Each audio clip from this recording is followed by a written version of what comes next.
Hello everybody, Merry Christmas Eve. Hope everybody is doing well and hopefully you're having a very nice and peaceful Christmas holiday. I wanted to share with you real quick a couple more projects I've been able to get done. Just trying to squeeze them in between all the other hecticness, as I'm sure everybody knows. So the first one I'm going to share is the baking tray. It's really cute. You get the base piece and then the layering piece so you can make a shaker, and then you get this little piece that cuts out all these little tiny gingerbread. They're really cute. So I made a couple of them, and I did make them shakers. So this one I made just kind of a plain color, just the white, pink background, and then I just used some ephemera pieces and stuff from the collection that I'm working with, which by the way is the what is it called? It's Paige Evans Sugar Plum Wishes, I think, from last year. I think that's what it's called. Anyway, that's what I use. So this one I just used some of the pieces to decorate. Real cute. And I have this up on foam. And I want to show you the difference between using foam and using some like stacking up paper. I think paper looks way nicer. It does take a little bit more because you got to cut out so many, but I feel like it just lines up so much better. Anyway, so if you look at this one, the only thing is this one this was a thick foam, so, but you can just see it just doesn't, to me, it stretches just a tad, and so I'm not wild about using foam, but it did give me the depth for all of that.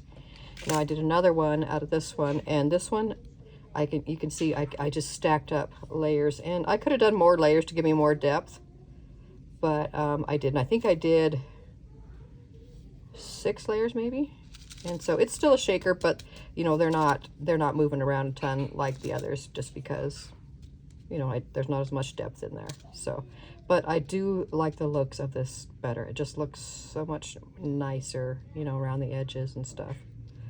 So again, so there's a pattern paper in the background, pattern paper for the trim, and then some more pieces from the collection and some stickers from Hobby Lobby, just that kind of stuff. So they turned out really cute. So there's that one. And then the next one I'm going to share with you is called the double stitched arch set.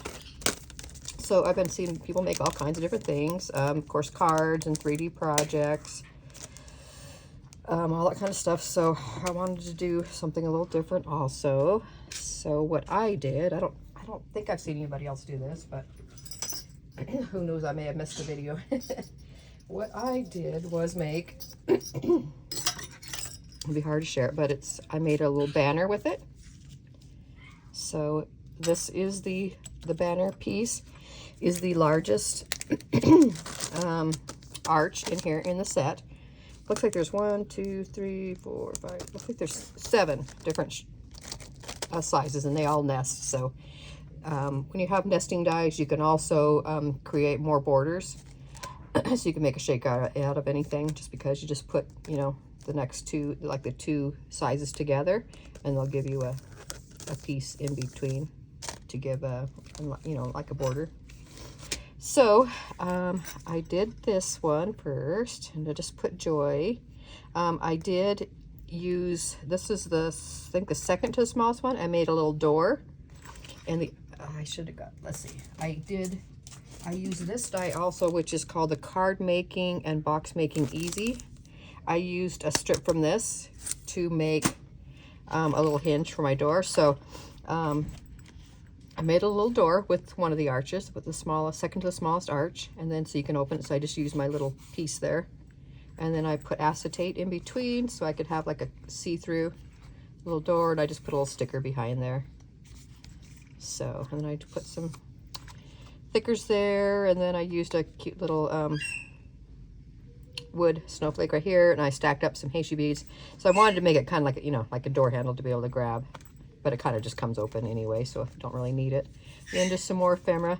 Now this right here, what I use for these to hang it, I used this smallest arch right here to make my little tabs.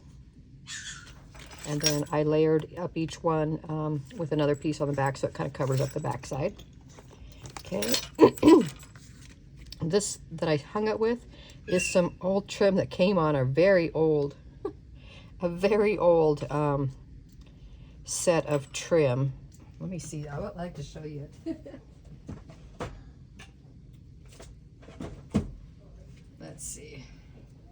This very old right here from We Are Memory Keepers, and it had all these kind of different ones, and I'm thinking, am I ever going to use these trims?